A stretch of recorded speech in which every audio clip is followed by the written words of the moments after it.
Welcome to our channel. Mega power star Ram Charan గారు అయితే తనకి గ్లోబల్ స్టార్ ట్యాగ్ వద్దు అన్నట్లుగా సొంత టీం మీదే సీరియస్ అయ్యారట. సో ఇష్యూ మీద ఒకసారి డిస్కస్ చేద్దాం. ప్రస్తుతం మనతోటి సినీ క్రిటిక్ జగదేవ్ గారు స్టూడియోలో ఉన్నారు. వెల్కమ్ చెప్దాం. హలో సార్, నమస్కారం. నమస్తే సార్, ఏంటి సార్ గ్లోబల్ స్టార్ అనేది వద్దు అని చెప్పారా నిజంగానే? యాక్చువల్గా రామ్ చరణ్ అనేది ఎప్పుడు కూడా మెగా పవర్ స్టార్ అనే ఉండేది. అది కూడా ఆయన పెట్టుకున్నది కాదు, ఓకే, ఆయనకి అభిమానులు ఇచ్చింది. అంటే తండ్రి మెగాస్టార్ అడుగుజాడల్లో బాబాయ్ పవన్ కళ్యాణ్ గారి లాంటి క్రేజ్ సొంతం చేసుకున్న ఒక స్టార్గా అభిమానులు తనకిచ్చినవి ఇది మెగా పవర్ స్టార్ అని. సో ఇప్పుడు మన ప్రిన్స్కి ఎలాగైతే మహేష్ బాబుకి ప్రిన్స్ అని, అంటే రాకుమార్లా ఉంటాడు కాబట్టి ఫస్ట్ సినిమా రాజకుమారుడు కాబట్టి ప్రిన్స్ అని, అలాగే కృష్ణరాజు గారికి రెబల్ స్టార్ కాబట్టి ఆ తర్వాత మన ప్రభాస్ గారికి యంగ్ రెబల్ స్టార్ అని, ఏదో అట్లా ఎందుకు వచ్చే మన దగ్గరే జనరల్గా ఒక స్టార్ ఇమేజ్ వచ్చిన తర్వాత అందరినీ సూపర్ స్టార్ అంటారు. అంటే మంచి ఒక స్టార్ డమ్ వచ్చింది కాబట్టి ప్రతి ఒక్కరిని సూపర్ స్టార్ అంటారు. బాలీవుడ్లో చూడండి, super star super star super star అని ఉంటుంది. అంటే అది కూడా టైటిల్స్లో వేయరు, ఎప్పుడు వాళ్ళు మామూలుగా పేర్లు వేసుకుంటారు బాలీవుడ్లో. అయితే మనకు సౌత్లోనే అలా ఉంటాయి. ఇకపోతే తమిళనాడుకి వెళ్తే కంప్లీట్గా వాళ్ళ తమిళ్ ఫ్లేవర్తో తలపతి, తల, లేకపోతే ఇంకోటి ఏంటి తలైవ, ఇట్లాంటి పేర్లు పెట్టుకుంటుంటారు వాళ్ళు. ఓకే, ఇక్కడ మనకి దగ్గరకు వచ్చేసరికి మెగాస్టారు, పవర్ స్టారు, లేకపోతే యువ సామ్రాటు ఇది నాగార్జున గారికి, అలాగే నటసింహం బాలయ్య గారికి, ఇట్లా రకరకాలుగా పేర్లు ఉండేవి. అయితే ఇప్పుడు RRR సినిమా రిలీజ్ అయిన తర్వాత గ్లోబల్ లెవెల్లో సినిమా బాగా హిట్ అయింది. China, Japan, US, UK, European countries, African countries okay. ఈసారి కెనడా, ఆస్ట్రేలియాతో పాటు ఈ చైనా వీటిలో కూడా బ్రహ్మాండంగా ఆడడం RRRతో ఇద్దరికి ఒక స్టార్డమ్ వచ్చేసింది. ఇంకా అంటే ముందు ఇంకా పెరిగిపోయింది. ఎన్టీఆర్ గారి తారక్ కానీ రామ్ చరణ్ కానీ. సో తారక్కి యంగ్ టైగర్ అనే ఉంటుంది, ఇంకేమీ లేదు. బట్ ఈయనకు మాత్రం గ్లోబల్ స్టార్ అన్నట్టుగా వచ్చేసింది. సో ఇప్పుడు నెక్స్ట్ రేపు పెద్ద సినిమాకు కూడా గ్లోబల్ స్టార్ రామ్ చరణ్ వేసే ప్రయత్నంలో ఉన్నారు. ఆ ఫ్యాన్స్ అలాగే హడావిడి చేస్తున్నారు అనేది ఒక వార్త ఆయనకి రీచ్ అవ్వడం, ఆయన వద్దు బాబు ఇట్లా బతకనివ్వండి, మీరు మరీ ఎక్కువ హైప్ తీసుకొచ్చాను. ఆయన ఇప్పటికే సంవత్సరంలో కనీసం ఒక 6 నెలలైనా మాల్లో ఉంటాడు ఆయన. మీరు ఎప్పుడైనా చూడండి, మన రీసెంట్గా అల్లు శిరీష్ మ్యారేజ్కి కూడా ఆయన అయ్యప్ప మాల్లోనే కనిపించాడు. సో మాలల వల్ల ఉపయోగం ఏంటంటే, ఒకటి ఇంతకుముందు కూడా నేను చెప్పినట్టున్నాను, సాత్విక ఆహారము, డౌన్ టు ఎర్త్ ఉంటాం, నేల మీద పడుకుంటారు, కాళ్ళకి చెప్పులు కూడా ఉండవు. అంటే మనిషి ఎంత ఎదిగినా ఒదిగి ఉండాలి అనే దానికి ఒక ఎగ్జాంపుల్గా ఆయన ఎప్పటికప్పుడు తనకు తాను ట్యూన్ చేసుకునేలాగా, తనకు తాను కంట్రోల్గా ఉండేలాగా మాల వేసుకుంటాడంట ఆయన. అది ఒకసారి పవన్ కళ్యాణ్ గారు కూడా ఒక సభలో చెప్పాడు, వాడు ఎప్పుడు చాలా సింపుల్గా ఉంటాడు, ఎప్పుడు డౌన్ టు ఎర్త్ ఉంటాడు అని కూడా ఈ రంగస్థలం సక్సెస్ మీట్లో ఎప్పుడో పవన్ కళ్యాణ్ గారు కూడా చెప్పారు. సో అటువంటి చెర్రీకి ఒక్కసారి మెగాస్టారు, మెగా పవర్ స్టారు దాటేసి గ్లోబల్ స్టార్ అయిపోయాడు. ఎవరు బాబాయ్కి డాడీకి బాబాయ్కి లేని ఇమేజ్ కూడా ఈయనకే సొంతం అంటే, మరి చిరంజీవి గారు లాంటి హైట్స్ ఎవరైనా చూస్తున్నారా నాకు తెలిసి. బట్ ఆయన ఉద్దేశం అది, చరణ్ గారు ఏంటంటే ఫాదర్ నాన్న ఇమేజ్తో పోల్చితే అప్పుడు సోషల్ మీడియా లేని రోజుల్లో కూడా అంత క్రేజీ కదా నిజంగా చిరంజీవి గారు. సో వాళ్ళతో పోల్చితే నేను పెద్ద గొప్ప ఏం కాదు, బట్ నన్ను ఇలాగ ఉండేవండి, ఏదైతే మెగా పవర్ స్టార్ ఉన్నారో అది వేసుకోండి కావాలంటే, బట్ అంతకుమించి గ్లోబల్ స్టార్ ఇవన్నీ వద్దు, ఇలాగే ఉందాం మనం. ఎందుకంటే ఎక్కడికి వెళ్ళినా ఈ తెలుగు గడ్డ నుంచే చాటారు వాళ్ళు.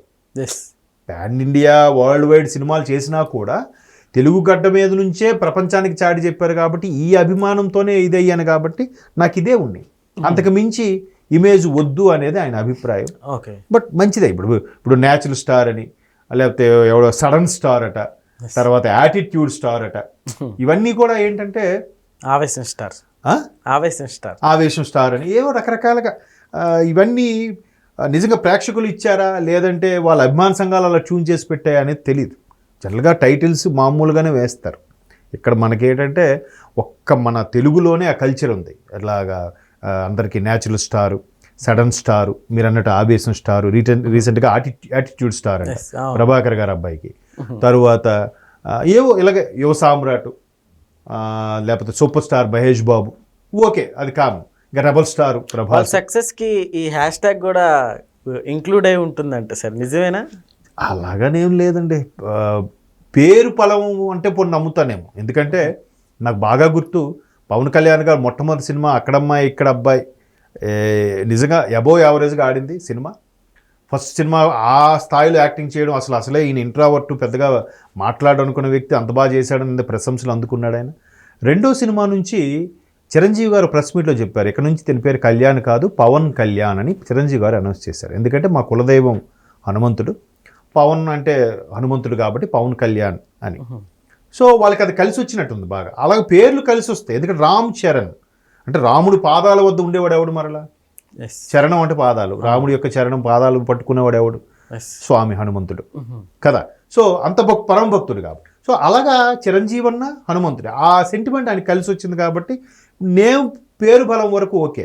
కానీ మీరు అన్నట్టు హ్యాష్ ట్యాగ్ తోకలు ఏవైతే ఉన్నాయో, మెగా పవర్ స్టారో లేకపోతే న్యాచురల్ స్టారో ఇంకో స్టారో సడన్ స్టారో ఏవో కానీ, సో అవి అంతవరకు ఉండవు. అది నిజంగా ఫ్యాన్స్ పెట్టిన పేర్లు అవి. ఎవరు ఇచ్చిన, మన రవితేజ గారికి ఉంది మాస్ మహారాజ్ అని అంటారు. ఆయన ఏం అడగలేదే, ఆయన పెట్టమని అడగలేదే. ఫ్యాన్స్ ఒక మాస్ ఇమేజ్ హీరో అయిపోయాడు ఆయన.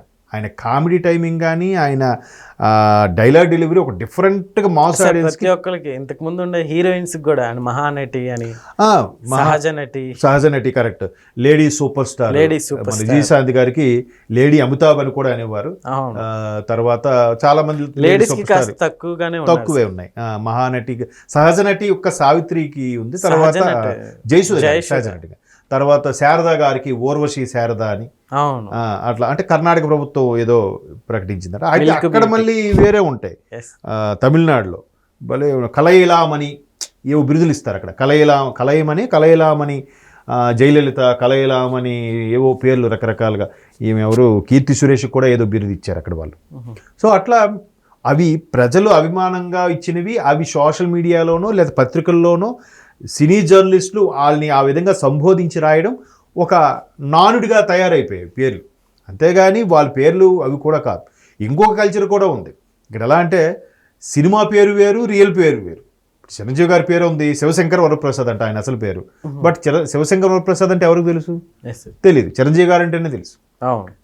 ఇప్పుడు కొంతమంది ఇప్పుడు లేటెస్ట్గా వచ్చిన అందరికీ పేరు, ఇప్పుడు రంభ ఉన్నారు, హీరోయిన్ రంభ, ఆవిడ అసలు పేరు రంభ కాదంట, ఇంకేదో మహాలక్ష్మి ఏదో ఉందంట.